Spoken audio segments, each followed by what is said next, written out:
يا أيها الذين آمنوا اذكروا الله ذكرا كثيرا وسبحوه بكرة وأصيلا هو الذي يصلي عليكم وملائكته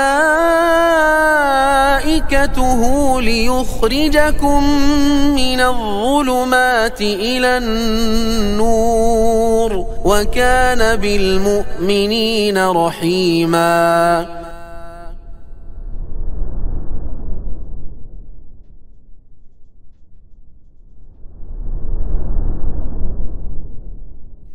Assalamualaikum warahmatullahi wabarakatuh.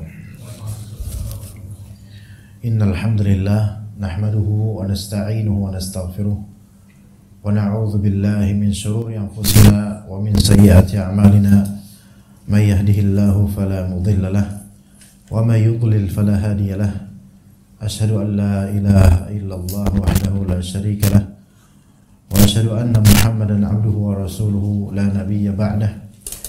قال الله تعالى في كتابه يا أيها الذين آمنوا اتقوا الله حق تقاته ولا تموتن إلا وأنتم مسلمون يا أيها الناس اتقوا ربكم الذي خلقكم من نفس واحدة وخلق منها زوجها وبث منهما رجالا كثيرا ونساء واتقوا الله الذي تساءلون به والأرحام إن الله كان عليكم رقيبا يا أيها الذين آمنوا اتقوا الله وقولوا قولا سديدا يصلح لكم أعمالكم ويغفر لكم ذنوبكم ومن يطع الله ورسوله فقد فاز فوزا عظيما فإن أصدق الحديث كتاب الله وخير الهدي هدي محمد صلى الله عليه وسلم وشر الأمور محدثاتها وكل محدثة بدعة وكل بدعة ضلالة wa kullu dhalalatin finnar. Amma ba'd. Para ikhwah sekalian yang dirahmati oleh Allah Azza wa Jalla, kita lanjutkan kajian kitab terjemahan Mukhtasar Minhaj Al-Qasidin karya Ibnu Qudamah. Pada kali ini kita akan membahas masalah ilmu yang terpuji dan ilmu yang tercela. Ilmu yang terpuji dan yang tercela. Serta disebutkan di sini macam-macam dan hukum-hukumnya. Berangkat dari hadis Nabi SAW yang diperselisihkan oleh para ulama akan keabsahannya, yaitu talabul ilmi faridatun ala kulli muslimin. Mencari ilmu adalah kewajiban, faridah, kewajiban atas setiap muslim. Ini adalah salah satu hadis Nabi SAW yang berkaitan dengan anjuran menuntut ilmu. Anjuran menuntut ilmu. Bahkan secara teks qat'i dalam hadis ini disebutkan faridah. Disebutkan faridah, yaitu merupakan suatu kewajiban. Lafalnya talabul ilmi faridatun. Yang merupakan faridah itu adalah talabnya di sini, menuntut ilmunya. Itu yang wajibnya. Hanya saja kemudian para ulama merincikan, karena tidak mungkin menuntut ilmu itu yang diwajibkan adalah setiap ilmu, karena itu tidak mungkin, itu mustahil. Ya, ada lafal di sini ala kulli muslimin, lafal kullu, ya, itu adalah setinggi-tinggi lafal umum yang mencakup semua dari muslim. Maka pemahamannya kulli muslim jelas setiap muslim. Tapi apa kullul ulum, semua ilmu? Tidak. Tidak semua ilmu. Taib. Ilmu apa yang dimaksud? Ilmu syariat, ilmu syar'i. Pertanyaan kembali, apakah semua ilmu syar'i? Secara absolut semua ilmu syar'i dan segala cabangnya? Tidak juga.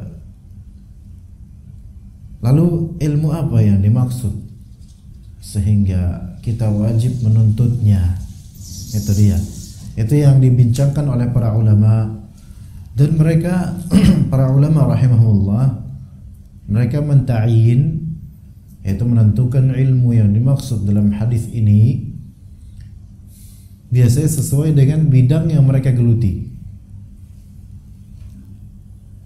Maka Imam Al-Ghazali rahimahullah dan juga para ulama yang mengikhtisar Ihya Ulumuddin menyebutkan beberapa hal di sini dari para pakar, dari fuqaha, dari ahli tafsir, dari ahli hadis, dari orang-orang sufi, dari orang-orang ahli kalam. Mereka memiliki definisi masing-masing mengenai maksud dari ilmu ini, ilmu yang wajib untuk dituntut. Dan akhirnya Al-Ghazali rahimahullah dan juga para ulama mentarjih ilmu apa dan menentukan ilmu apa yang dimaksud dalam hadis ini. Karena tidak mungkin ikhwan, setiap dari insan, setiap dari muslim dibebankan semua ilmu syar'i, tidak mungkin, dan itu mustahil. Para ulama kibar saja bisa jadi ada hadis-hadis yang luput dari mereka, dan masih banyak ilmu yang luput dari mereka. Artinya satu alim tidak bisa menguasai seluruh ilmu secara global dan detail, tidak mungkin, karena manusia itu terbatas hebat apapun dia. Maka berarti ilmu yang dimaksud di sini adalah ilmu tertentu. Namun seperti apa? Kita mulai dari pendapat para fuqaha. Fuqaha jama' dari faqih, artinya para ahli fikih, para pakar fikih. Yang mana ilmu fikih itu adalah ma'rifatul ahkam asy-syar'iyyah bi adillatiha at-tafsiliyah, mengetahui al-ahkam asy-syar'iyyah, mengetahui hukum-hukum syar'i terhadap perbuatan-perbuatan, ya, dengan dalil-dalil yang terperinci. Maka ini adalah ilmu fiqih.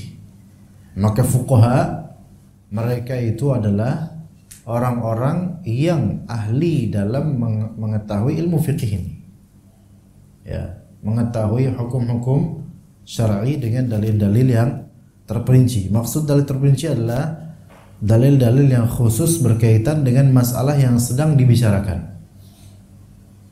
Misalnya apa hukumnya salat, maka hukumnya wajib, ini fiqih. Dalilnya apa? Wa aqimus shalah, maka ini dalil rinci untuk fiqih hukum salat. Ya. Apa hukumnya salat sebelum maghrib?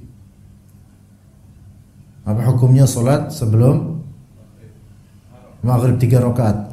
Enggak, sebelum maghribnya, bukan sebelum waktu maghrib. Salat sebelum salat maghrib, qabliyah. Maka hukumnya kata para fuqaha, hukumnya adalah sunnah. Dalil kata Nabi SAW, sallu rak'ataini qabla al-maghrib, sallu rak'ataini qabla al-maghrib, sallu rak'ataini qabla al-maghrib. Salatlah oleh kalian 2 rakaat sebelum maghrib. 3 kali beliau sebutkan. Sekiranya hanya itu yang beliau ucapkan, maka para ulama dan fuqaha mereka akan memahami ini sebagai kewajiban. Karena kaidah usulnya adalah al-aslu fil amri atau al-amru yaqtadil wujub. Perintah itu melazimkan kewajiban. Tetapi kata Nabi SAW, setelah 3 kali mengatakan itu, kata beliau SAW, liman sya'a, bagi siapa yang menghendaki. Maka takyid dan kaitan seperti ini menunjukkan bahwasanya Rasulullah SAW memberikan opsi. Antum kalau mau salatlah, kalau tidak ya khalas. Artinya itu pilihan yang menunjukkan untuk menunaikannya itu sunnah, tidak menunaikannya juga tidak masalah. Maka para fuqaha mengatakan hukum 2 rakaat qabliyah maghrib adalah termasuk hukumnya sunnah. Ini adalah ilmu fiqih. Itulah. Maka para fuqaha berkata yang dimaksud dalam hadis ini adalah ilmu fiqih. Menuntut ilmu fiqih adalah kewajiban atas setiap muslim, kata mereka. Karena dengan ilmu fiqih yang halal dan yang haram diketahui. Karena ilmu fikih ini berkaitan dengan hukum halal atau haram. Dan halal atau haram itu tidak hanya berkaitan dengan muamalat, melainkan juga berkaitan dengan ibadat.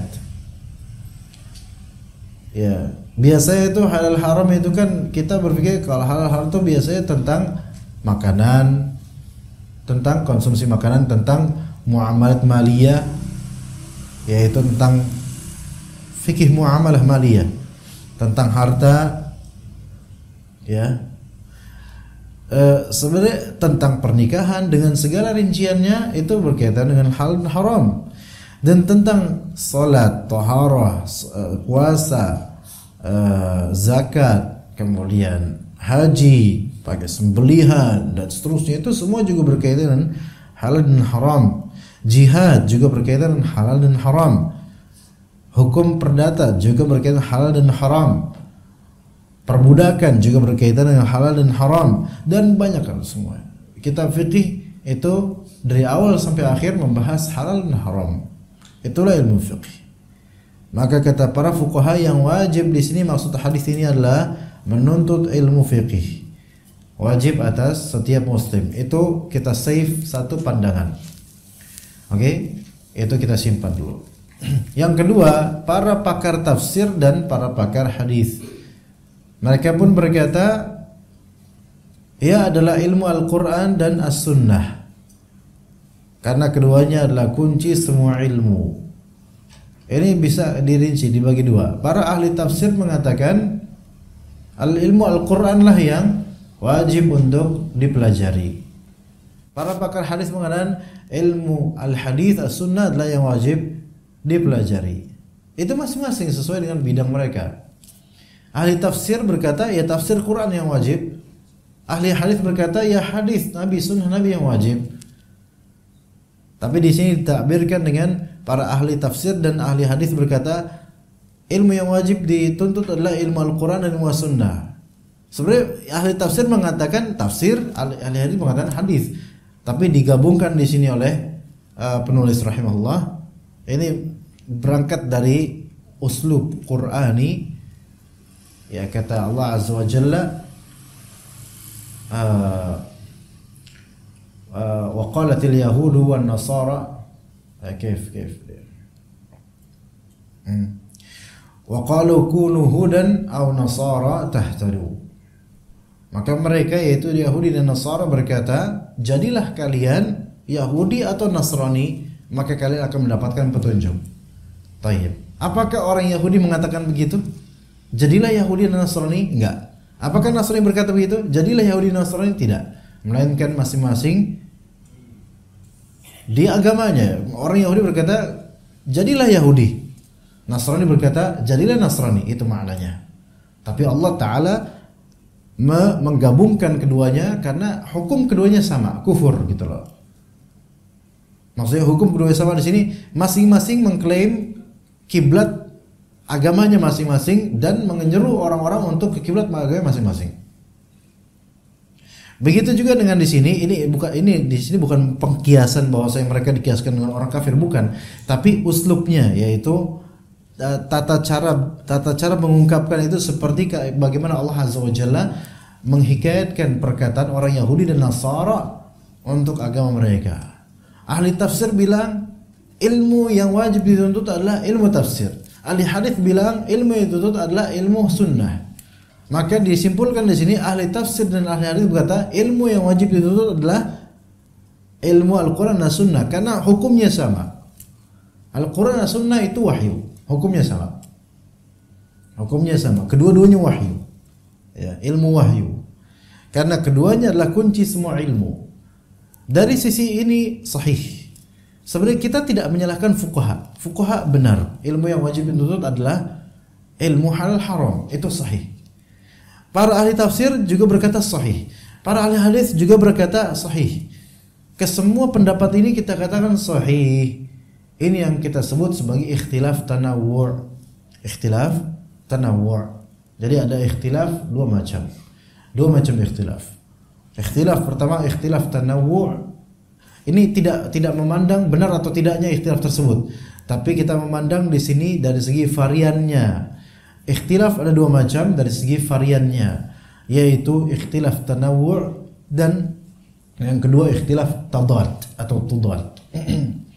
Ikhtilaf tanawwu' itu yaitu perbedaan yang bersifat variatif. Perbedaan pandangan yang bersifat variatif. Variatif ini berarti satu sama lain itu tidak bertentangan, melainkan satu sama lain itu saling menghiasi keberadaannya masing-masing, terhiasi gitu. Ya, ini tidak bertentangan dengan ini tidak bertentangan dengan yang selain, enggak, semuanya itu tidak bertentangan dan masing-masing dengan porsinya. Maka ini ikhtilaf tanawwu' namanya. Ya, perbedaan, ya, diferensiasi yang bersifat variasi, yang bersifat variatif. Ada yang kedua yaitu ikhtilaf tudad atau tadad, yaitu perbedaan yang bersifat kontradiktif. Ya, dia kontradiktif, saling memakan satu sama lain atau bertentangan satu sama lain. Kalau untuk ikhtilaf tadad ini harus ada tarjih. Harus ada tarjih, yaitu harus ada penebangan salah satunya dan pengangkatan lainnya. Tapi kalau ikhtilaf tanawwu', selama masing-masing itu tidak salah, maka kita ambil semuanya. Itu manhaj kita dalam menghadapi ikhtilaf tanawwu'. Selama masing-masing benar, ya maka kita ambil semuanya. Tapi kalau misalnya ada yang salah dari salah satunya, maka yang salah tidak kita ambil dan yang benar kita ambil. Ini ikhtilaf tanawwu'. Nah, perkataan para fuqaha, ilmu yang wajib dituntut adalah ilmu tentang halal haram, ini kita bilang sahih. Karena para ahli tafsir, ilmu yang wajib dituntut adalah ilmu tafsir, ini kita bilang sahih. Karena kita juga harus belajar ilmu tafsir. Kata para ahli hadis, ilmu yang dipelajari, yang wajib dipelajari adalah ilmu sunnah, ini juga sahih. Maka kita tidak bisa mengatakan para fuqaha ini enggak benar. Para ahli tafsir ini egois. Para ahli hadis enggak. Kita hanya mengatakan gitulah para ulama, mereka itu melazimkan dan mewajibkan menuntut ilmu sesuai bidang mereka masing-masing. Dan tugas kita sekarang bukanlah menebang salah satu dari bidang-bidang ini, melainkan kita katakan kesemuanya sahih. Tetapi perlu ada kalimat yang lebih rinci dan lebih menenangkan untuk orang-orang zaman sekarang terutama. Ilmu apa sejati yang perlu kita pelajari? Oke, belum selesai dari masalah itu. Kita menuju ke dua pendapat. Dua pendapat berikutnya, yaitu orang-orang sufi dan orang-orang mutakallimin. Orang-orang sufi dan orang-orang mutakallimin. Pertama, ayo kita bahas. Tadi kita sudah kita final words-nya, final words apa kalimat finalnya fuqaha, ahli tafsir dan hadis, mereka adalah ulama kita. Ya, kita ikut kalimat mereka semua. Benar, fiqih wajib, tafsir wajib, hadis sunnah wajib. Ambil semua itu kelas. Sekarang kita menuju ke sisi yang sebagai ahlu sunnah kita perlu berhati-hati dalam menimbang dua pihak ini, yaitu orang-orang sufi dan orang-orang mutakallimin. Orang-orang sufi dan orang mutakallimin. Karena banyak kasus dan gejala-gejala yang tidak diridhoi oleh ahlu sunnah dengan kaidah-kaidah manhaj ahlu sunnah dan akidahnya mengenai tasawuf dan mengenai kalam, ilmu kalam. Orang-orang sufi berkata bahwasanya ilmu yang wajib dituntut dalam hadis ini adalah maksudnya adalah ilmu ikhlas dan penyakit-penyakit hati. Oke, situ. Orang-orang ahli kalam berkata, iya, ilmu yang wajib dituntut adalah ilmu kalam. Ini semua akan kita bahas, ikhwan. Apa yang dimaksud dengan sufi? Apa yang dimaksud dengan ilmu ikhlas versi sufi? Kemudian yang ketiga, apa yang dimaksud dengan mutakallimin dan apa yang dimaksud dengan ilmu kalam? Itu panjang pembahasan, insyaallah sampai mendekati zuhur kita akan bahas. Iya. Siapa ya? Anda insya Allah jam 7 pulang, antum kayak biasa lah, antum mau di sini terserah antum, Anda mah pulang aja. Iya, kita mulai dari orang-orang sufi berkata, sufi atau bahasa Arabiknya at-tasawuf, mutasawwifun, orang-orang yang memegang prinsip sufi, tasawuf. Tasawuf itu sendiri para ulama berselisih pendapat mengenai derivasi katanya. Derivasi itu adalah root of the word gitu loh, atau akar kata. Berakar dari mana kata tasawuf itu? Apakah dari kata suf atau dari kata sofi atau dari kata apa? Sofa. Kalau dari kata suf berarti wol, berarti artinya orang-orang yang memakai kain wol yang tebal, yang itu menunjukkan kezuhudan mereka dan jauhnya mereka dari keinginan raghbah dunia. Itu pakai pakaian wol yang mana itu dikenal sebagai sedikit menuju kekumuhan atau kelusuhan. Dan seperti tidak ada ingin berhias dengan pakaian gitu loh. Sekarang ada nggak? Kalau wol sekarang kan wol bagus sih, Pak. Nggak, wol yang dimaksud wol yang jabdul gitu loh. Kalau sekarang tuh orang-orang yang kelihatan zuhud pakai apa biasanya? Pakai baju lusuh putih gitu loh. Putih terus lecek nah gitu. Tapi itu bukan wol, itu katun juga tetap. Cuman yang katun versi kalau dijual orang nggak bakal beli, dan kalau dikasih pun orang minta maaf, afwan, nggak mau. Iya. Nah, itu ada yang mengatakan dari kata itu suf, ya. Ada yang mengatakan itu berasal dari kata sofa, yaitu kejernihan. Karena tasawuf itu mengajarkan tentang kejernihan qalbu. Ya. Dan lainnya dan lain-lainnya dari versi-versi. Al-muhim, bisa jadi wallahu alam sebagian ulama lebih menitik beratkan dari kata suf di sini, dari kata sufi, dari kata suf wol. Karena pegiat-pegiat tasawuf di zaman mutaqaddimun awal-awal itu mereka adalah orang-orang yang memakai pakaian-pakaian yang sangat-sangat sederhana di zaman itu. Boleh jadi itulah, dari situlah derivasinya. Makanya nisbatan orang sufi dari kata sufi, yaitu suf kemudian ya unisbah. Suf berarti dari wol. Mungkin itu yang betul. Mungkin, ya, mungkin kata sebagian ulama. Allahu a'lam. Tetapi kemudian kan sufi atau tasawuf itu kan menjadi suatu madhab yang mana itu terpecah-pecah menjadi beragam tariqah dan beragam macam. Syekhul Islam rahimahullah, beliau pun membagi tasawuf menjadi 3 model global. 3 model global. Ya. Pertama, tasawuf ekstremis. Kedua, tasawuf mutawassit, yaitu menengah. Dan yang ketiga, tasawuf yang memang real gitu, yang memang sofi, yang memang jernih. Tasawuf yang ekstremis ini adalah tasawuf yang sampai derajat kekufuran. Ya, kerap kali karena dibaluti dengan filsafat yang ekstrim, ya. Dan tokoh-tokoh yang seperti ini bisa Al-Hallaj, Ibnu Arabi tanpa al. Ibnu Arabi, bukan Ibnul Arabi, itu beda. Ibnu Arabi. Ini pemegang tasawuf versi apa? Ekstremis, yang mazhabnya dipakai juga oleh sebagian orang-orang tasawuf ekstremis sekarang. Nanti anak-anak lebih rincikan. Yang kedua, tasawuf yang versi mutawassithah. Ini semisal Imam Al-Ghazali rahimahullah, yang mana membalut di dalamnya antara tasawuf kadang dengan ilmu kalam dan kadang dengan khurafat-khurafat. Dan ini tasawuf mutawassith ini banyak di negeri ini. Dan tidak selamat karena banyak hal yang dikritisi, bahkan berkaitan dengan keyakinan akidah yang tidak benar. Dan yang ketiga adalah tasawuf yang memang dialah the real tasawuf. Kalau memang mau benar the real tasawuf yang 3 ini, yaitu misal seperti Al-Junaid, ya, dan para ulama-ulama dari kalangan salaf yang lebih dekat dengan itu disebutkan oleh Syekhul Islam Ibnu Taimiyah seperti Al-Fudail bin Iyad rahimahullah. Al-Fudail bin Iyad diantaranya. Ini termasuk salaf juga. Ada sisi tasawuf yaitu konsentrasi di bidang hati dan penjernihannya.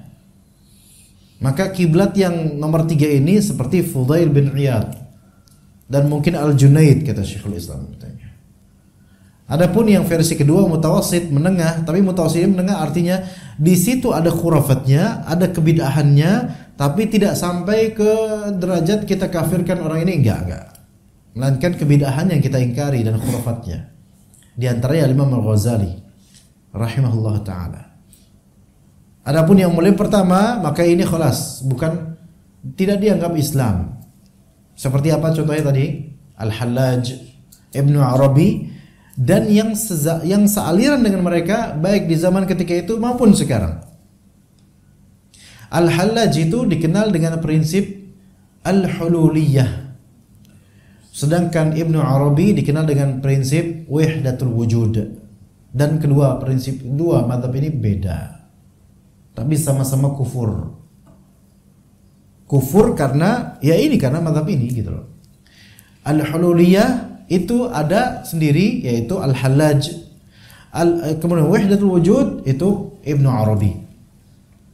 Dan yang menyebabkan mereka itu seperti ini karena fikrah mereka juga dibaluti dengan filsafat. Al-Hallaj itu dengan apa? Al-Hululiyahnya. Apa itu Al-Hululiyah? Apa bedanya Hululiyah dengan Wahdatul Wujud? Pahami baik-baik cuma sekalian. Al-Hululiyah itu kan hulul. Hulul itu taking a place gitu loh. Menempati, placing, menempati, bertempat pada sesuatu itu hulul. Gimana? Paham nggak? Nggak paham? Ya wes itu. Al-Hululiyah itu, antum kok kayak Ustadz Abdul Rahman Dhani antum? Bukan? Coba buka, coba. Jangan-jangan menyamar ini kan? Oh bukan. Enggak, kalau dari gini doang kayak beliau. Anak belum pernah bertemu beliau. Anak pengen salaman, maksudnya pengen nanya beberapa hal tentang kesehatan dengan beliau. Mungkin antum bisa menjadi wakil beliau mungkin. Al-Hululiyah ini yaitu mazhab yang menyatakan bahwasanya Allah Ta'ala itu bisa bertempat pada makhluk. Tadinya makhluk, dan Allah Ta'ala bisa bermanifestasi, bertempat pada makhluk gitu loh. Gimana? Kalau manusia itu bisa diserupin jin gitu loh. Kan berarti jin ini menempati manusia gitu. Bisa, gimana paham? Ini namanya hululiyah. Ya kalau manusia nggak bisa menempati manusia, nggak bisa. Artinya di sini alam divinitas Allah Azza wa Jalla, na'udzubillah min dzalik dari kalam ini ya, itu bisa masuk ke bertempat di alam makhluknya gitu loh. Ya. Dan mereka merasa menang dengan hadis-hadis Nabi seperti yanzilu rabbuna ila sama'id dunya, Rabb kita turun ke langit dunia. Maka mereka pada mazhab Hululiyah mengatakan apa? Tuh lihat, hadis ini membuktikan bahwasanya Allah itu bisa menempati alam yang Dia ciptakan. Gimana, paham nggak?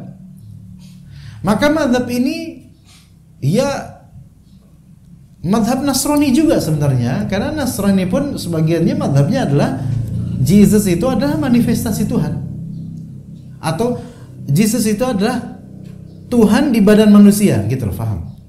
Nah ini namanya Hululiyah. Beda dengan Wahdatul Wujud.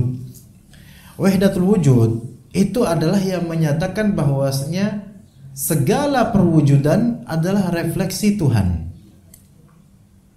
Atau katakanlah lebih kasarnya, segala perwujudan ini adalah Tuhan itu sendiri. Na'udzubillah min dzalik. Gimana? Paham enggak? Ini mazhabnya Ibnu Arabi. Mazhabnya Ibnu Arabi. Gimana? Bisa dipahami Bapak jemaah sekalian? Bedanya Hululiyahnya Al-Hallaj dengan Wahdatul Wujudnya Ibnu Arabi. Jadi kalau Al-Hululiyah itu artinya Tuhan itu bisa bersemayam dan bisa menempati makhluknya gitu. Pada makhluknya, bermanifestasi di makhluknya. Adapun kalau misalnya Wahdatul Wujud yaitu penyatuan perwujudan. Bahwasanya segala yang wujud ini adalah Tuhan itu sendiri, atau bahasa lebih halusnya segala yang wujud ini adalah refleksi ketuhanan. Dan mazhab ini luar biasa buruknya jelas. Sehingga mereka mengatakan, atau kelaziman dari perkataan mereka adalah bahwasanya Firaun adalah manusia yang paling ikhlas. Ajibnya. Gimana? Benar gak Pak? Firaun adalah manusia paling ikhlas. Loh kok bisa? Karena Firaun mengatakan ana rabbukumul a'la. Pernah dengar itu? Aku adalah Tuhan kalian yang tertinggi. Mereka itu seperti mengatakan bahwa Firaun ini orang yang paling ngerti tentang Tuhan, makanya dia mengatakan aku adalah Tuhan. Karena segala perwujudan yang ada ini hakikatnya adalah refleksi Tuhan. Adalah Tuhan itu sendiri khalas. Gimana? Setuju gak? Kalau setuju antum keluar dari majelis ini. Percuma antum sholat subuh tadi kalau setuju. Ya, segala sesuatu adalah perwujudan Tuhan. Maka Ibnu Arabi itu sendiri pernah mengatakan ini perkataan kontroversial yang membuat banyak ulama mengkafirkannya. Dia berkata, ana al-haq. Aku adalah al-haq. Aku adalah hakikat. Yaitu maksudnya aku adalah Allah itu sendiri. Jadi hakikatnya Tuhan adalah segala perwujudan yang kita lihat, dengar, rasakan saat ini itu. Na'udzubillah min dzalik. Ya. Begitu. Gimana? Faham jemaah sini? Ya sebenarnya lebih itu ringkasnya seperti itu. Rinciannya itu lebih rumit lagi perkataan mereka itu. Ini adalah sufi. Ini juga diikuti oleh sebagian orang sufi sekarang. Mereka ikut Hallaj, mereka ikut Ibnu Arabi. Itu ada beberapa kalangan di Indonesia ini. Dari kalangan green, ya, green core, ya, bukan green pakai grind, tapi green, ya, itu mereka husnudzan sama Hallaj, husnudzan sama Ibnu Arabi. Dan kalau kita salahkan mereka, salahkan Hallaj, salahkan itu, kita akan dibilang antum aja nggak ngerti perkataan Hallaj, perkataan Ibnu Arabi. Kita bilang antum lah yang bahlul. Antum nggak ngerti akidah Islam dan nggak ngerti perkataan mereka. Iya, ini perkataan kufur, dikufurkan oleh banyak dari ulama Ahlus Sunnah wal Jamaah. Jadi begitu. Taib, itu kembali orang-orang sufi, ya gitu. Nah, ketika kita tahu di sini orang-orang sufi sendiri, maksudnya sufi itu tasawuf atau mutasawwifah, itu orangnya terbagi menjadi berapa model, ya. Sebagaimana tadi Syekhul Islam membagi ada versi ekstremis yang sampai derajat kekufuran, versi mutasawwasit yang ada khayalan dan khurafat-khurafatnya, dan versi yang benar. Nah ini terus yang mana gitu loh. Sementara sufi yang menengah ini itu pun terbagi menjadi beragam tariqah. Iya, pernah nggak antum lihat meme-nya atau poster daftar tariqah sufi yang mu'tabar, yang dianggap itu lebih besar, lebih banyak daripada 72 golongan. Banyak itu. Saya pikir ini sampai 90, jangan-jangan ini banyak gitu. Semua disebutkan itu. Ditulis itu beberapa bulan lalu itu ada itu terbit peresmian itunya. Thariqah ini termasuk Naqsyabandiyah, Rifaiyah, Fulaniyah, banyak tuh. Ya.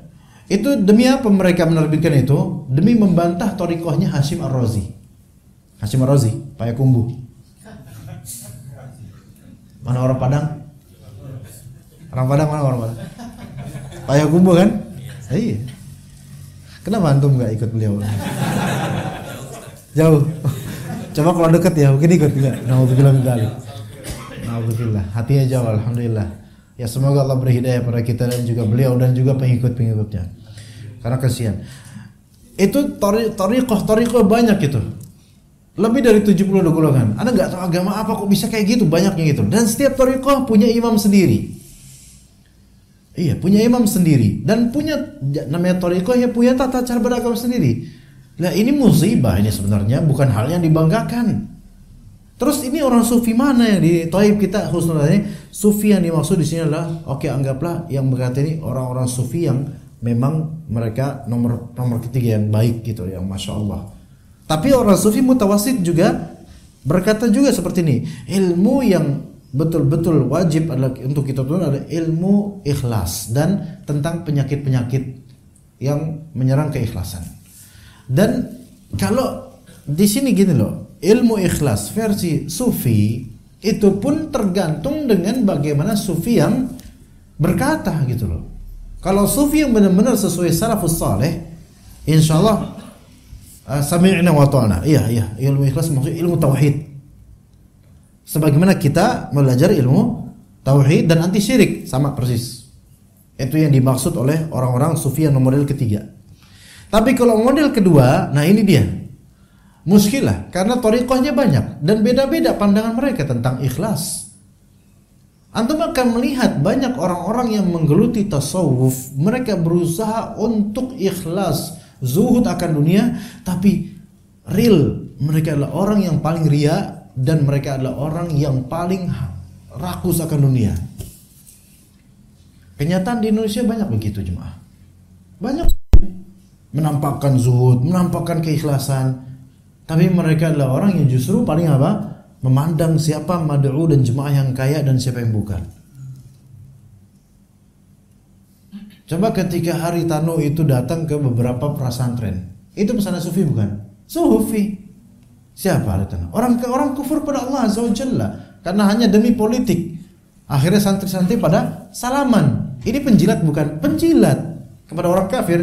Orang kata yang suruh ikhlas. Inilah ikhlasnya model apa gitu loh. Maka kalimat ikhlas ini kalimat yang apa ya? Ada distorsi pemahaman di sini. Apa maksudnya ikhlas? Ternyata sebagian sufi karena sebagian sufi itu terpengaruh juga dengan ilmu kalam dan juga banyak dari mereka dari kalangan Asy'ariyah. Dan kalangan ahlul kalam atau Asy'ariyah juga, bagi mereka tauhid itu bukanlah memurnikan peribadatan hanya kepada Allah dan anti syirik dalam beribadah. Bukan itu dari segi ilmu kalam, enggak seperti itu atau Asy'ariyah. Mereka itu memahami la ilaha illallah maksudnya adalah la khaliqa illallah, tiada pencipta melainkan Allah Azza wa Jalla. Terutama ini dipopulerkan oleh Abu Abdillah Ar-Razi, yaitu Fakhruddin Ar-Razi. Makanya kita lihat orang-orang ini meskipun mereka itu berusaha untuk mewujudkan ikhlas, tetapi mereka orang yang memiliki khalal, cacat dalam keikhlasan. Ketika ngaji harus melengking supaya dicap ini itu. Dari segi keikhlasan menjurus tidak ikhlas. Mengaji memang Ihya Ulumuddin, tapi kalau kita lihat kok banyak kesyirikan jadinya mereka. Katanya ikhlas, kan ikhlas itu kan lawan dari syirik. Tapi belajar ikhlas tapi kok malah menggeluti syirik. Ini gimana? Atau ikhlas untuk berbuat kesyirikan? Kan nggak mungkin ini. Menjamak dua hal yang kontradiktif dan tidak mungkin digabung dalam satu wadah. Gimana? Ya, muskilah. Sampai kemudian ada kalimat yang disebutkan oleh Al-Qushairi dalam risalah, dan ini dinisbatkan kepada Ruwaim dan juga disebutkan oleh Abu Nu'aim Al-Asfahani dalam Tabaqatul Awliya.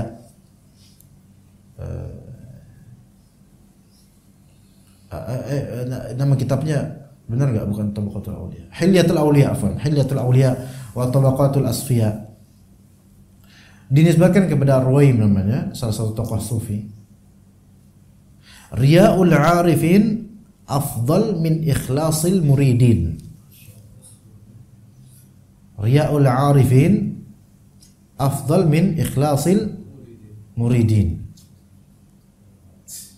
Ngerti enggak? Khalid, ngerti enggak? Ini kalimat ini ada dua mata pisau, apa namanya istilahnya kalau dua sisi itu apa? Benar enggak? Dua mata pisau ya? Dua mata pisau. Ya. Kalau versi husnudzan kita ikut penjelasan Ibnu Qayyim dalam Madarijus Salikin. Tapi kalau versi suudzon, dan memang ini yang banyak terjadi, ini pangkal mengapa kok antum tuh melihat banyak orang-orang besar sufi itu mereka kok seperti bebas gitu loh, kayak mau ria mau apa tuh kayak nggak ada masalah gitu loh. Tapi murid-muridnya itu kayak diperbudak gitu loh. Paham nggak maksud anda? Kalau di dakwah sunnah kan nggak gitu. Ustadz sama murid kadang-kadang sama aja gitu loh. Bahkan kadang-kadang lebih kelihatan ustadz muridnya. Iya. Jenggotnya ustadz nggak seberapa, berapa helai doang. Itu pun udah rontok berapa gitu kan. Tapi jenggot beliau itu udah.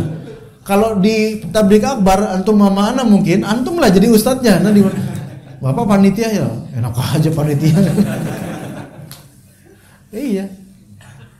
Ya, tapi kalau misalnya di kalangan mereka itu, antum akan melihat kok seperti apa ya? Syekh-syekhnya tuh digulukan dan seperti bebas dari syirik gitu, bebas dari riya gitu loh. Padahal ini sulit, cinta popularitas, cinta pujian dan pengen dihormati gitu loh. Tapi kok kayak hati mereka itu kayak nggak pernah syirik gitu. Sedangkan murid-murid itu kayak orang yang diinjak-injak dan diperbudak dan seperti hina sekali, harus mencium kakinya, minum bekas kopinya, makan bekas sisanya. Ini sebabnya kalimat ini.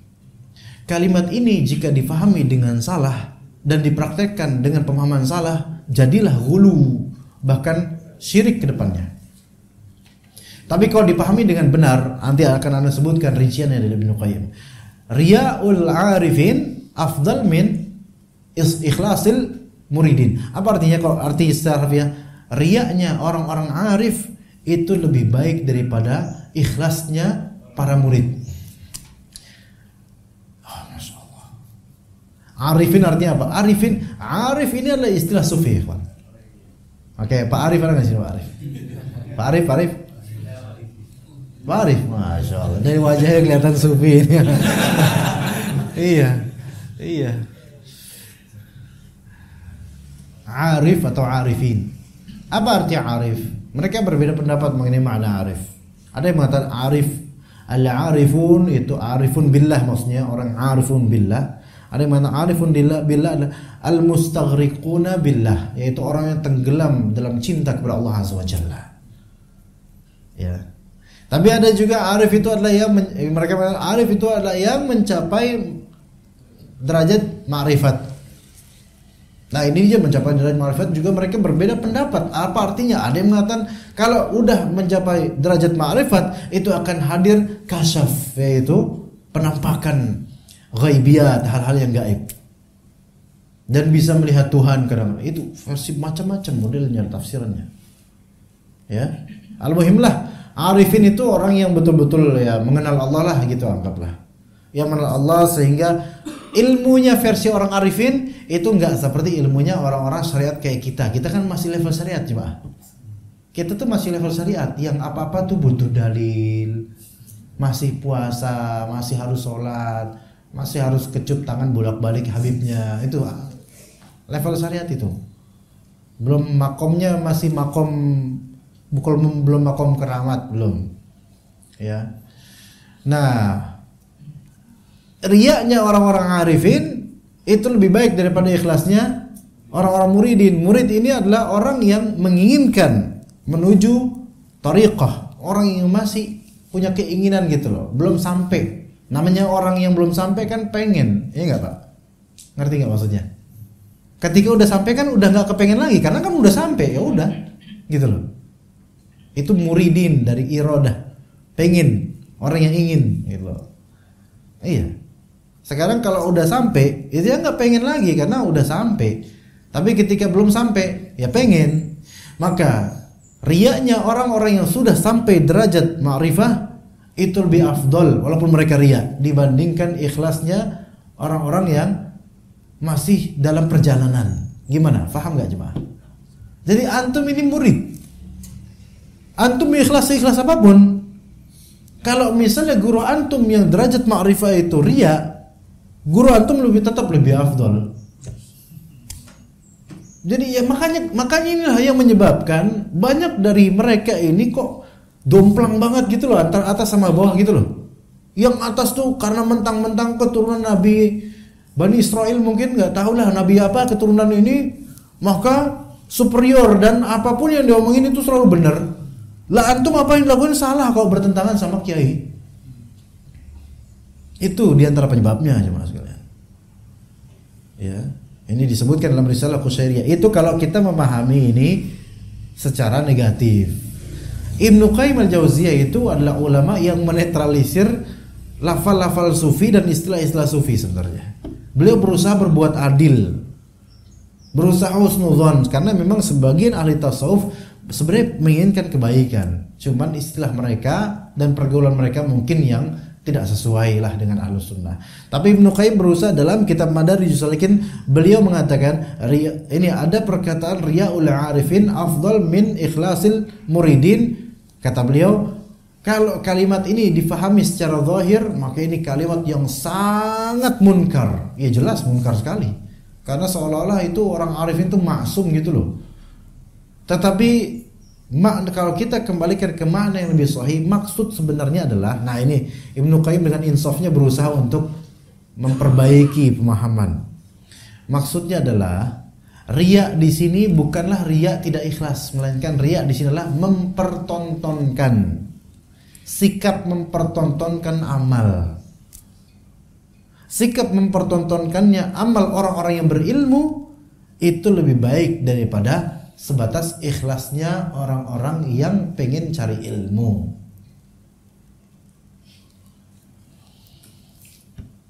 Gimana, paham gak? Paham? Pak Aldo paham gak Pak Aldo? Ya kalau antum paham semua pasti paham udah. Contoh kebaikannya guru itu lebih afdal. Riya di sini maknanya adalah mur'at, yaitu mempertontonkan. Sikap mempertontonkan amal yang dilakukan oleh orang yang berilmu. Arif ini orang yang arif. Arif ini artinya adalah berilmu. Sikap mempertontonkan yang diperagakan oleh orang berilmu itu lebih baik daripada orang yang menuntut ilmu. Karena orang yang menuntut ilmu itu sebatas dia menuntut ilmu dan ikhlas, itu udah bagus gitu loh. Tapi orang yang mencontohkan, dia berusaha ikhlas dan dia berusaha mencontohkan supaya orang-orang itu ikut dengan amalan tersebut. Gimana? Kalau ini bagus nggak ini?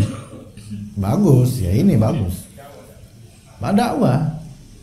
Iya. Karena murid itu kan cuma bisa belajar dan berusaha ikhlas dan belajar, dan belum bisa mempertontonkan gitu loh. Gitu. Kalau mana ini ya bagus. Ya Ustadz pun harus begitu, gitu loh. Ustadz harus mencontohkan, jangan Ustadz tingkahnya sama ikhwan-ikhwan yang baru hijrah. Ya nggak gitu, jangan kayak gitu. Ustadz mempertontonkan, ya misal untuk mendakwahkan kepada kaum muslimin, misal Ustadz ini apa? Biasanya Ustadz ngapain sih Ustadz? Gaul? Enggak, bukan gaul. Apa? Mencontohkan amalan gitu loh, sunnah Nabi SAW. Berjenggot. Nah, dengan ada niatan memang mempertontonkan sunnah. Dia udah ikhlas berjenggot dan pengen menampakkan itu kepada kaum muslimin dan menzahirkannya. Tapi jenggot ini bukan perbuatan sih, karena jenggot itu dia tumbuh Pak. Enggak kita berbuat menjenggoti, enggak gitu kan? Enggak. Gimana? Ini baru, yaitu poligami. Benar, poligami ini di Indonesia ini atau dimanapun enggak bisa subur kecuali dai-dainya lah, arifinnya lah yang mencontohkan. Karena kalau yang mencontohkan adalah para budak terlebih dahulu, ya bukan para budak, maksudnya para barudak maksudnya apa? Muridin ini kacau. Masa murid-muridnya para poligami semua, ustadznya takut, kan lucu. Mulai dari dai-nya lah yang memperkenalkan dan mencontohkan, gini loh cara poligami yang benar. Ada yang nggak suka kayaknya, kok jadi tiba-tiba kayak gini. Kok jadi suaranya kayak menggap-menggap gini. Nah begitu. Nah, memperagakan sunnah, menzahirkannya itu tidak melazimkan tidak ikhlas, enggak. Bagi orang yang berilmu dan dia pengen berdakwah, ya dia perlu memperagakannya supaya umat ini kenal. Nah, itu cara memahaminya. Dan dia seperti apa? Dua mata pisau, ya. Dan kalau kita lihat orang sufi berkata, iya adalah ilmu ikhlas dan penyakit hati, itu sahih. Karena ini maknanya adalah tauhid. Ini sahih. Maka kita gabungkanlah perkataan orang sufi ini menjadi perkataan yang sahih. Apa ya ini? Ada apa ya? Hah? Iya, Eko Purnomo apa gitu. Enggak kok tiba-tiba kok kayak gini ya? Ada apa ini? Enggak, baru pas antum menjawab poligami itu langsung kayak gini. Enggak tahu, makanya tadi bilang kayaknya ada yang enggak suka ini itu gimana ya? Ada yang berusaha mengganggu gitu. Ada akhwat enggak? Jangan-jangan ada akhwat enggak? Hah? Enggak, mereka mau main sinyal atau gimana enggak? Iya, dan juga akhwat-akhwat yang dipoligami istri pertama itu, mereka sebenarnya kalau mereka tahan, sabar, itu mereka sedang berdakwah. Sama kayak misalnya di zaman dulu 2000-an atau 90-an, 2000-an awal-awal 2000-an pertengahan, yang pakai cadar itu sedikit, ikhwan. Enggak. Kajian itu dulu, antum kok lihat kajian paling ramainya sunnah itu siapa sih?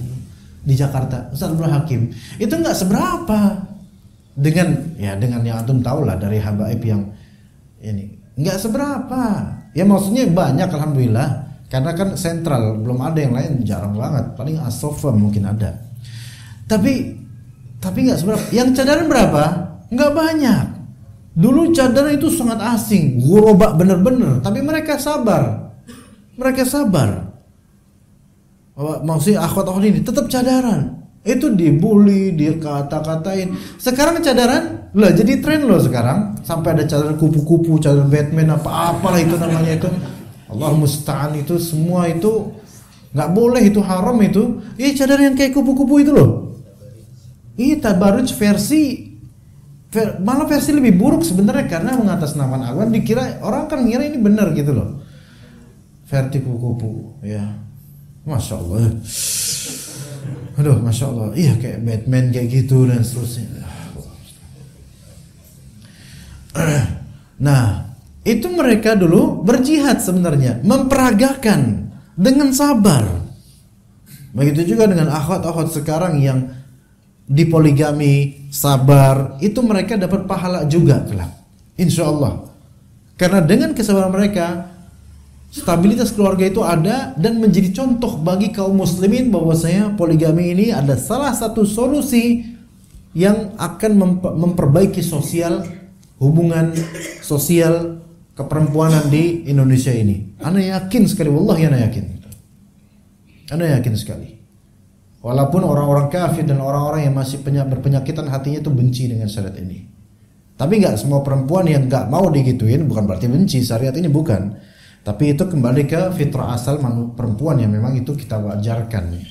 Bahkan kalau misalnya istri antum bilang ke istri, "Beb, aku mau nambah lagi nih." Terus nggak marah dia, ini ada muskilah ya, kayaknya nggak sayang sama antum. Kalau marah justru sayang sama antum. Kok nggak marah, ya udah, up to you lah Beb, gitu kata istri. Terserah. Itu berarti ya nggak bener ini hubungannya nih. Terserah Beb, mau 5 juga gak apa-apa. Tapi kalau ngomong gini kayaknya gak marah kayaknya. Ini marah. Perempuan ketika bicara terserah, itu kalimat keyword yang menunjukkan dia sedang marah. Terserah. Terus apa aja, apalagi kalimatnya? Gak apa-apa, nah itu berarti sebaliknya itu. Ya begitu jemaah sekalian. Kemudian orang-orang mutakallimin berkata, ia adalah ilmu kalam yang wajib untuk dipelajari, ilmu kalam. Orang-orang ahli kalam, siapakah ahli kalam? Ahli kalam adalah golongan yang berkonsentrasi di pembahasan usuluddin tapi dengan teori kalam. Orang-orang yang membahas perkara-perkara atau orang-orang yang berprinsip dalam bidang usuluddin, asas agama usuluddin, dengan metodologi kalamiah, metodologi ilmu kalam,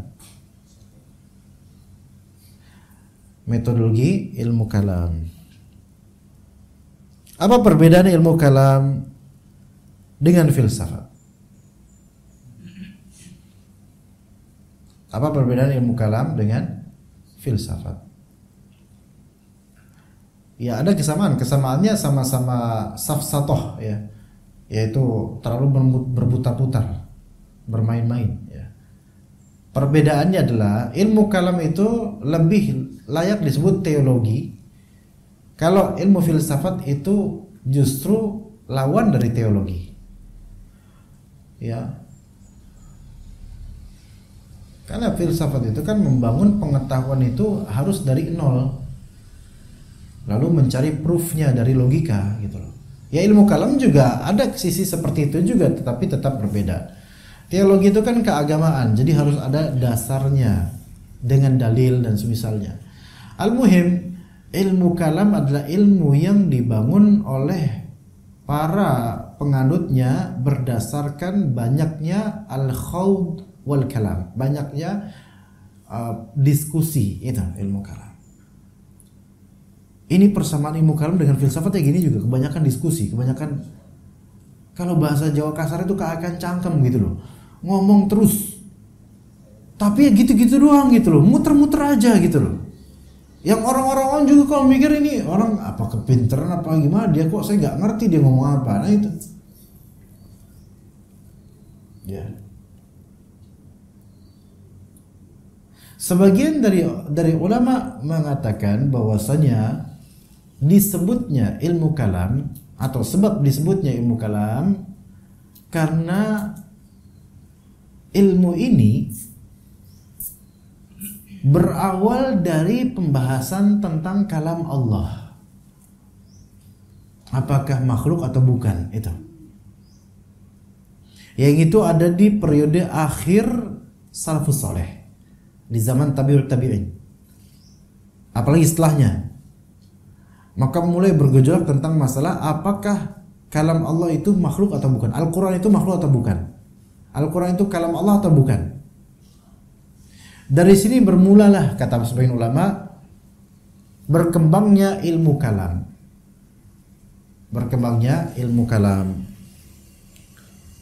Jadi sebab kenapa disebutnya ilmu kalam, karena perkembangan mulanya itu diawali dengan pembahasan tentang kalam Allah.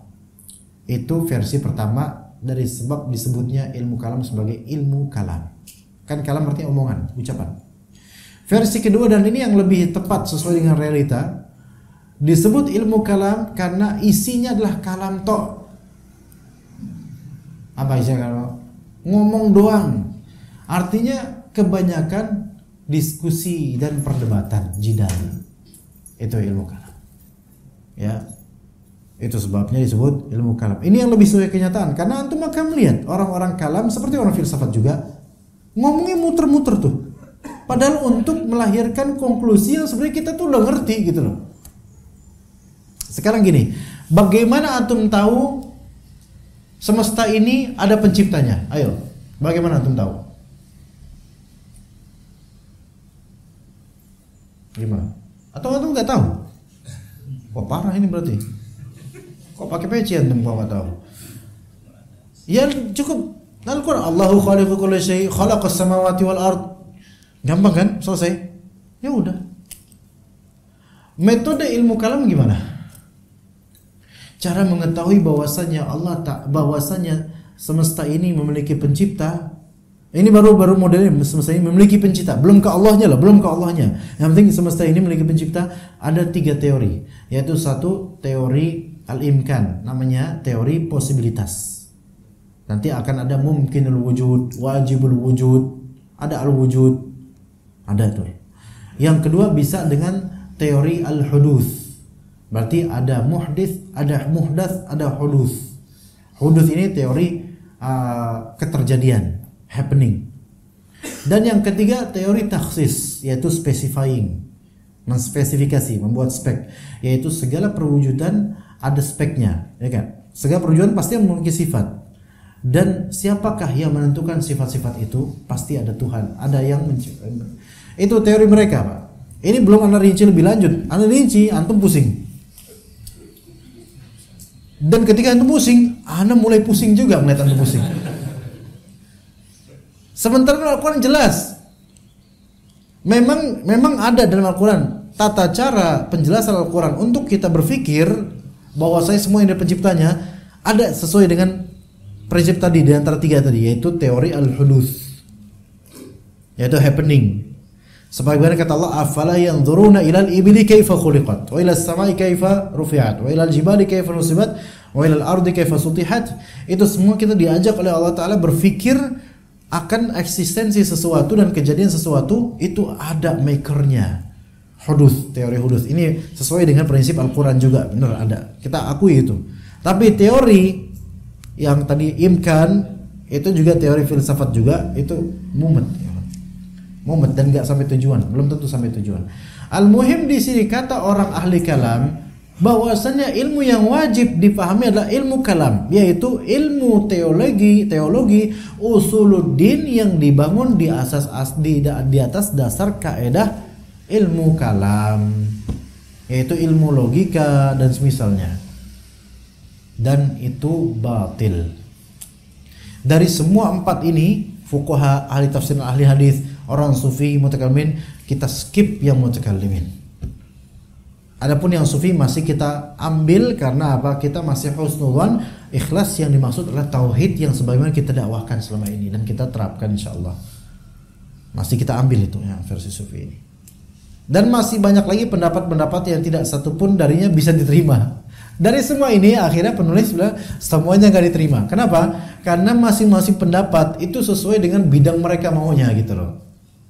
Ya bagus, mereka maksudnya bagus, penulis juga maksudnya bagus. Penulis itu tidak ingin bahwasanya ilmu yang wajib itu dipenjara sesuai bidang masing-masing para pakarnya. Enggak, pengennya yang sahih adalah ilmu yang diwajibkan untuk belajar adalah ilmu muamalat atau ilmu interaksi hamba dengan Tuhannya. Itu akan kita bahas pada suatu hari nanti kelak. Nih, orang berkaya udah jam segini ya kawan. Nanti tolong mungkin judulnya adalah ilmu muamalat. Nanti orang pikir, pasti membahas bukunya Ustaz Warmadi ini. Enggak lah, bukan. Jangan ilmu muamalat ya. Gimana bahasanya? Interaksi hamba dengan Tuhan. Nantilah diomongin lagi lah, insya Allah masih lama kok. Karena 2 pekan lagi sepertinya anak izin karena insya Allah tanggal 12-13 berangkat umroh. Jadi sepertinya masih lama ya. Tanggal berapa itu? Kita pekan 1 sama 3 ya? Iya 19 anak masih di sana.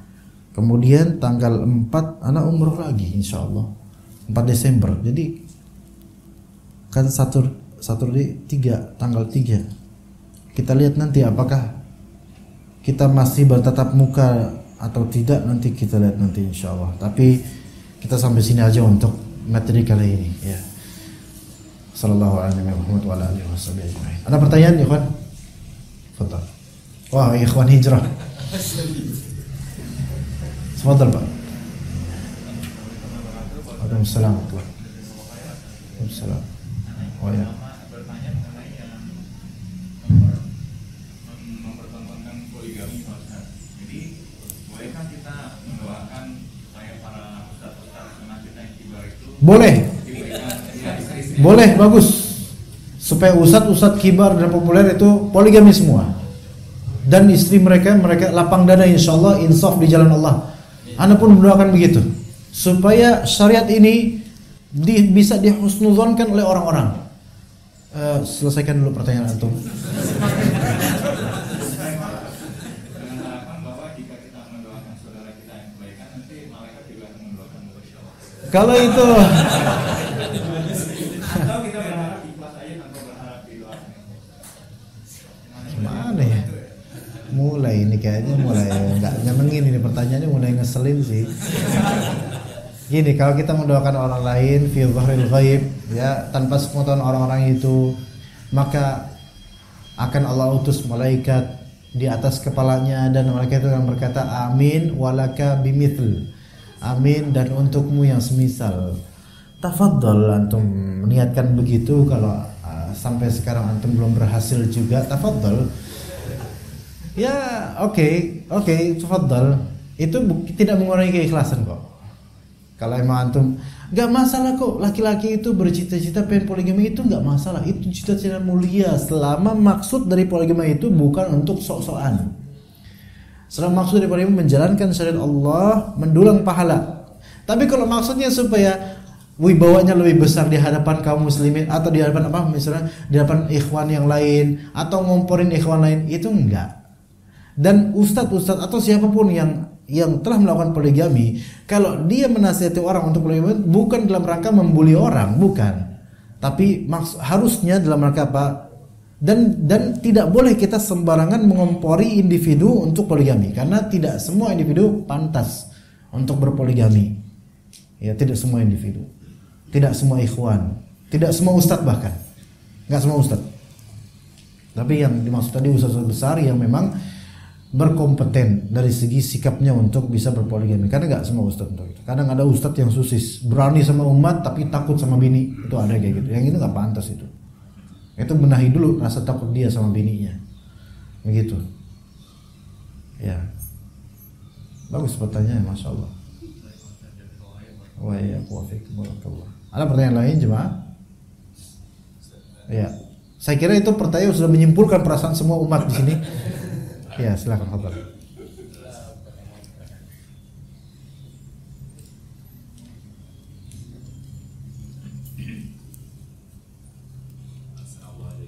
Assalamualaikum warahmatullahi Pertanyaan, ini kan tadi seperti yang saya sampaikan, Imam Qayyim saja ada husnuzon juga, seorang kata bermata dua gitu.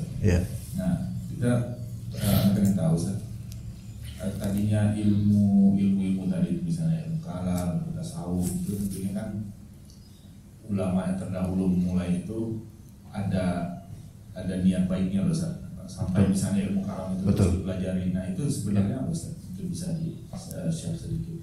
Apa nih? Ini misalnya tadi mempelajari atau mencari apakah Al-Quran itu makhluk atau bukan, kan ada intensinya tentunya. Kalau ulama terdahulu pasti arahnya kebaikan. Nah itu sebenarnya apa Ustaz ininya? Kan kalau kita sekarang lihat apa yang dipikirin, apa yang dipelajari. Ya, sekarang apakah kita perlu belajar ilmu kalam gitu maksudnya? Ya, kurang lebih seperti itu. Apakah kita perlu mempelajari ilmu kalam? Apakah kita perlu untuk mendalami buku-buku sufi misalnya? Ana bilang tidak, dan bahkan bisa menjadi haram. Yang boleh untuk mempelajari istilah-istilah itu atau mempelajari ilmu tersebut adalah para alim yang memang sudah punya kompeten dan punya dasar yang kuat dalam masalah akidah Ahlussunnah wal Jamaah. Adapun yang belum, thalabul ilm yang biasa itu nggak boleh. Nggak boleh mempelajari istilah-istilah atau mempelajari mazhab-mazhab tersebut untuk mendalaminya, nggak boleh. Kalau mempelajari cuma mengetahui saja apa perkataan mereka itu nggak masalah. Itu yang disebut dirasatul firaq, yaitu mempelajari firqah-firqah itu nggak masalah supaya kita tahu subhat-subhat mereka. Tapi kalau mempelajari lebih dalam mazhab mereka, kemudian kita mempelajari buku-bukunya, itu nggak boleh pada asalnya. Nggak boleh, karena itu menjerumuskan ke syubhat namanya. Ngapain coba? Nah, tapi memang ulama zaman dulu kan memang ada husnuzonnya terhadap mazhab-mazhab ini. Mau saya maksud ulama ahli kalam itu awal-awalnya kan maksudnya baik dan seterusnya. Iya, maksudnya mereka banyak kan baik. Yang mentakwil sifat-sifat Allah pun maksudnya baik untuk mentanzih dan mensucikan Allah dari penyerupaan terhadap makhluk. Tapi nggak cukup dengan husnuzon itu. Ibnu Qayyim itu husnuzan pada tempatnya, tapi beliau akan klasifikasi dan beliau akan menyalahkan bagian-bagian tasawuf yang salah. Ketika ini kan Madarijus Salikin itu kan kitab tebal sampai 4 atau 5 jilid. Itu mensyarah kitabnya Al-Harawi namanya Manazilus Sairin. Al-Harawi ini dituduh oleh banyak dari orang bahwa Al-Harawi ini memegang sufi versi yang mutawasit tadi. Padahal Al-Harawi hanya menggunakan istilah-istilah sufi, tapi akidahnya tetap Ahlussunnah insyaallah. Dan Ibnu Qayyim al-Jauziyah kemudian menjelaskan kitab Manazilus Sairin ini untuk menjelaskan maksudnya Al-Harawi ini adalah maksud sebagaimana akidah Ahlussunnah wal Jamaah. Maka ditempatkanlah dengan kalimat-kalimat yang sesuai dengan akidah Ahlussunnah wal Jamaah. Begitu. Itu husnuzonnya. Tapi kalau ada kesalahan pasti Ibnu Qayyim akan meralat gitu loh. Itu. Nah, begitu juga di Ibnu Taimiyah. Soal seperti beliau mensyarah, mengkritik dan membenarkan sebagian dari ada kitab beliau namanya Al-Istiqamah. Kitabnya Ibnu Taimiyah namanya Al-Istiqamah, itu menjelaskan kitab Risalah Qusyairiyah. Itu kitabnya sufi loh.